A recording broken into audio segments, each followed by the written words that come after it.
ଆଜି ଆସିବେନି କହିଲା ବାପା ଝିଅରେ ବିରୋଧୀ ଏ ଲାଗି ଝିଅ ଲୋଟ ପ୍ରୀତି ବାପ ଝିଅରେ ବିରୋଧୀ ଲାଗି ଝିଅ ଲୋଟ ପ୍ରୀତି ବାପ ଝିଅରେ ବିରୋଧୀ କ୍ଷୀର ମା ଜମା ଦିଏ ମା ଠୁ କ୍ଷୀର କେବେ ବାହାର କ୍ଷୀର ଦିଏ ବାପା ଆମେ ଯେତେ ବଞ୍ଚି ସେ କେହି ଗୋଟେ ମା କ୍ଷୀର ଖିଆ ପିଲାଟି ନାହିଁ ଆମେ ସବୁ ବାପା କ୍ଷୀର ଖିଆ ଛୁଆ ଉଦ୍ଧନାଥ ରଥ ଶର୍ମା କଣ କହିଲେ କଣ କହିଲେ ବାପା ଠାରୁ କ୍ଷୀର ଦେବେ ଖାଇଛୁ ନନ୍ଦନ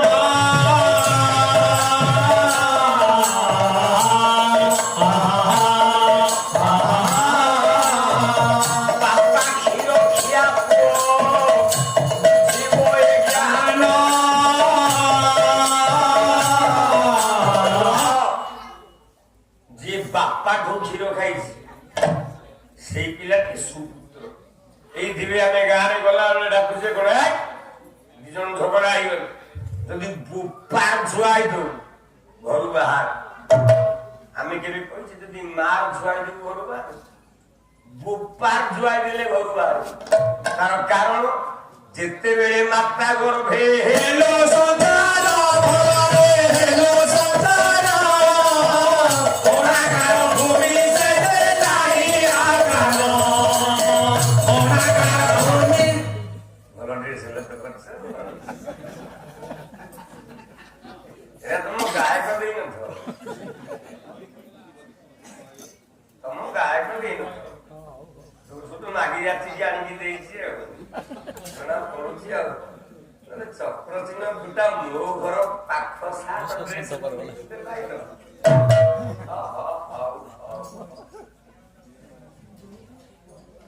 ହଉ ତମ ଡ୍ରେସ ରେ ମୁଁ ଖୁସି ହେଇଗଲି ମତେ କାଲି ଟଙ୍କା ସରେ ଟିକେ ଦବ ଯେତେବେଳେ ମାତା ଗର୍ଭେ ହେଲୁ ସନ୍ତାନ ହେଲୁ ସନ୍ତାନ ଓଣାକାର ଭୂମି ସେତେ ନାହିଁ ଆକାଶ ଓଣାକାର ଭୂମି ସେତେ ନାହିଁ ଆକାଶ ପ୍ରଥମ ମାସେ ତୁମେ ହେଲୁ ବଡ଼ ବଡ଼ ପ୍ରଥମ ମାସେ ତୁମେ ହେଲୁ ବଡ଼ ବଡ଼ ଦ୍ୱିତୀୟ ମାସେ ତୁମେ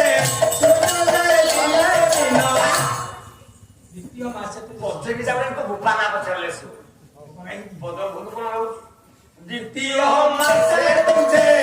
জড়ে সরে মিনা দ্বিতীয় মাসে তুঝে জড়ে সরে মিনা তৃতীয় মাসে তুঝে শুনে এলো ডাড় তৃতীয় মাসে তুঝে শুনে এলো ডাড় চতুর্থে অশ্লি ধন্দ্রা তোহারি বড় মায়াবী জীবন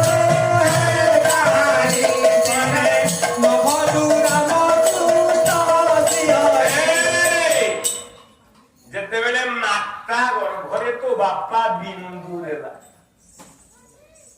କେତେବେଳେ ବିନ୍ଦୁ ଦେଲା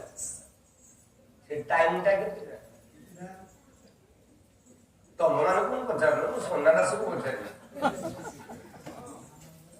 ଏ ତ ମୋ ପୁଅ ତୁ ତ ଭାଇ ଗୀତା ତ ପୁଅ ତମମାନଙ୍କୁ ପଚାରିକି ଲାଭ କଣ କହିଲା ତ ପିତା ମା ତାଙ୍କ ଏକା ବେଳେ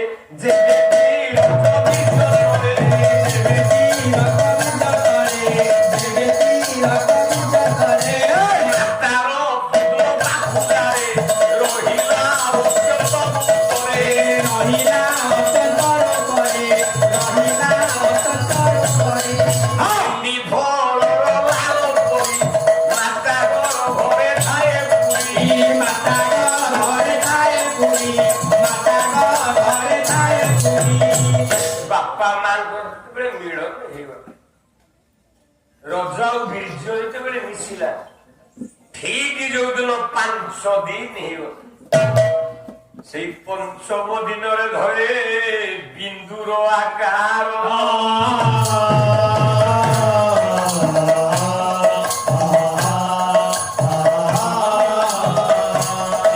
ଭୟ ରହିଥାଏ ସେ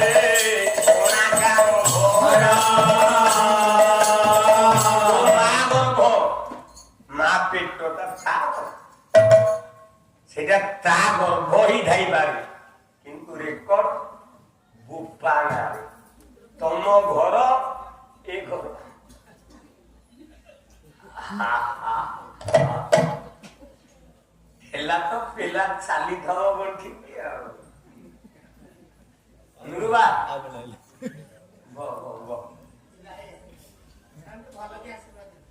କାହାକୁ ଆମ ଇଲାକୁ ଅଣ୍ଡେଇଲି କାହିଁକି ତତେ କଣ ମୁଁ କହିଲି ତତେ କିଛି କହିଛି ଆଗକୁ କାହିଁ କହିଲି ମାନେ ଧ୍ରୁବା ସହିତ ତା ସମ୍ପର୍କ ମୋ ସମ୍ପର୍କ କଣ ଜାଣିଛୁ ବର୍ଷକେ ମୁଁ 20 ଦିନ ତା ଘରକୁ ଯାଏ ଜାଣିଛୁ ତେଣୁ ଧ୍ରୁବା ସହିତ ମୋ ସମ୍ପର୍କ କଣ ତମେ କଣ ଜାଣ ପ୍ରସାଦ ଓ ଅନ୍ୟାନ୍ୟ ଗଞ୍ଜାମ ଜିଲ୍ଲାର 101 ଟଙ୍କା ପୁରସ୍କୃତ କରିଛନ୍ତି ଗାୟକ ଆଲୋଚନା ମୁଗ୍ଧ ହୋଇ ହଉ ସତ୍ୟନାରାୟଣ ତାଙ୍କର କୃପାକ୍ରମ ମଙ୍ଗଳ ହଉ ସର୍ବାରିଷ୍ଟ ଶାନ୍ତି ହଉ ମତେ ଯେତିକି ଲେଖେ ଦଉଛ ଆର ଗାଈକୁ ଦବ ଏଇଟା ବାଡି ଛାଡିକି ରାତି ଯାକ ହ୍ୟାଲୋ ପରମ ସମ୍ମାନୀୟ ସୁଧୀ ସାହିତ୍ୟ କଳାପ୍ରେମୀ ବନ୍ଧୁଗଣ ଆଜିର ଶେଷ ଅନ୍ତିମ ପର୍ଯ୍ୟାୟରେ ବର୍ତ୍ତମାନ ପାଲା ପହଞ୍ଚିବାକୁ ଗଲାଣି এই ସ୍ୱର୍ଗତ ଲୋକନାଥ କର ମହୋଦୟଙ୍କର ଇତିହାସ ସମ୍ପର୍କରେ ଶ୍ରୀରାଚଳ ନିଖିଳୋତ୍କଳ ପାଲା ଗାୟକ ପରିଷଦର ଯେଉଁମାନେ ପ୍ରତିଷ୍ଠାମାନ ଗାୟକ ଯତ୍କିଞ୍ଚିତ ତାଙ୍କ ଇତିହାସ ସମ୍ପର୍କରେ ଜାଣିଛନ୍ତି ତଥାପି ଆପଣଙ୍କୁ ଅଭିନନ୍ଦନ ଆପଣଙ୍କର ଲୋକନାଥ କରଙ୍କ ଉପରେ ଇତିହାସ ଉପରେ ଯେଉଁ ଗବେଷଣା ଆଉ ତାଙ୍କର ଲେଖାକୁ ଆପଣ ବର୍ଣ୍ଣନାଶୀଳ କରି ଆଜି ଗାଇଥିବାରୁ ଆପଣଙ୍କୁ ଅଶେଷ ଧନ୍ୟବାଦ ଲୋକନାଥ କର 1975 କଟକ ଜଗତପୁରରେ ପାଲା ଗାଇଲେ ସେତେବେଳେ ମୁଁ ଥିଲି ତାଙ୍କର ଭାଇ 76 ମସିହାରେ ସେଠୁ ମୁଁ ଆସିଲି ଗୋଟେ ପାଲା ଗାଇଲୁ ଗୁଟରି ସେ ଅନୁଷ୍ଠାନର ଶେଷ ଅନୁଷ୍ଠାନ ହେଲା ଲୋକନାଥ କର ମହୋଦୟଙ୍କର ସେ କଥା କହିଲା ବେଳକୁ ନିଜକୁ ଲୋଭଟା ମିଳିଥାଏ ଆଜି ତାପରେ 1979 ମସିହାରୁ ଓଡ଼ିଶାର ପ୍ରତିଷ୍ଠାମାନ ଗାୟକ ଶ୍ରୀରାମଚନ୍ଦ୍ର କରଙ୍କ ପାଖରେ ରହିବା ପରେ 2015ରେ ପାଲା କାର୍ଯ୍ୟକ୍ରମକୁ ଛାଡ଼ି ଗୋଟେ ଅନ୍ୟ ବାଟକୁ ମୁଁ ଚାଲିଗଲି ତଥାପି ଆପଣମାନଙ୍କୁ ଆଉ ବିଶେଷ ପରିଚୟ ମୁଁ ଦେବା ନାହିଁ ସମସ୍ତେ ଜାଣିଛନ୍ତି ମୋ ଅଞ୍ଚଳବାସୀ ଏ ହେଉଛି ମୋର ଅଞ୍ଚଳର ଗର୍ବ ବରେଣ୍ୟ ଗାୟକ ମହାଶିବଙ୍କର ଯାହା ହଉ ତାଙ୍କର ଇତିହାସରେ ଲୋକନାଥ କରଙ୍କ ଗୀତ ଶୁଣି ତାଙ୍କର ଶିରଣ ହେବା ସଙ୍ଗେ ସଙ୍ଗେ ଖୁସି ହୋଇ ଆପଣଙ୍କ ବିଜୟ କୁମାର ଦାସ ଗାଲୁଆ ଯିଏକି ସବୁ କଳାକାରମାନଙ୍କୁ ପ୍ରତିବର୍ଷ ସେ ପୁରସ୍କୃତ କରନ୍ତି ସେ ହେଉଛନ୍ତି ବିଜୟ କୁମାର ଦାସ 100 ଟଙ୍କା ନନ୍ଦିଘୋଷ ସାମ୍ବାଦିକ ସେ ମଧ୍ୟ ଆପଣଙ୍କୁ ସେ କାଲି ପେପର ବାହାର କରିଦେବେ ନନ୍ଦିଘୋଷର ସାମ୍ବାଦିକ ସେ ମଧ୍ୟ 100 ଟଙ୍କା ପୁରସ୍କୃତ କରୁଛନ୍ତି ଆଶା କରି ସାଦରେ ଗ୍ରହଣ କରିବି ପଇସାକୁ କିଏ ସାଦରେ ଗ୍ରହଣ କରିବ ପଇସାକୁ କିଏ ହତ୍ୟାର କରିବ ଏ ପଇସା କଥା ନୁହେଁ ଯୋଉ ମଣିଷ ମାନେ ଯୋଉ ମହାନୁଭବ ମାନେ ଆପଣ କଳାକାର ମାନଙ୍କୁ ଏ ପଇସାର ମାଧ୍ୟମରେ ଯୋଉ ଉତ୍ସାହିତ କରୁଛନ୍ତି ତାହାଠୁ ଆଉ ବଡ କିଛି ନାହିଁ ସେଇଠି ଗୋଟେ କଳାକାର ପାଦ ଯେତେବେଳେ 10 ଟଙ୍କା ପୁରସ୍କାର ପାଇଯାଏ ସେତିକି ବେଳେ ଗୋଟେ କଳାକାର ପାଦଟା ଚାହିଁକି କାହିଁକି ସେ ଉତ୍ସାହିତ ହେଇଯାଏ ତେଣୁ ଆପଣମାନେ ମତେ ଉତ୍ସାହିତ କରିଥିବାରୁ ଜଣେ କଳାକାର ହିସାବରେ ମୁଁ ଆପଣମାନଙ୍କୁ ଗୋଟିଏ ଗୋଟିଏ ନମସ୍କାର କରୁଛି ଯାହା ବି ହଉ ସଜ୍ଜନ ବର୍ଗେ ଏ ତ ଲୋକନାଥର ଜୀବନୀ ଯାଇଛି 3 ଜଣ ଯାକ ବସିଛନ୍ତି ଯେତେବେଳେ ଇନ୍ଦ୍ରଜିତ ଯଜ୍ଞ କରୁଛି ଲକ୍ଷ୍ମଣଙ୍କ ଛାଇଟା ପଡିଗଲା ନିଆଁ ଅଗ୍ନି ଭିତରେ ଅନେଇ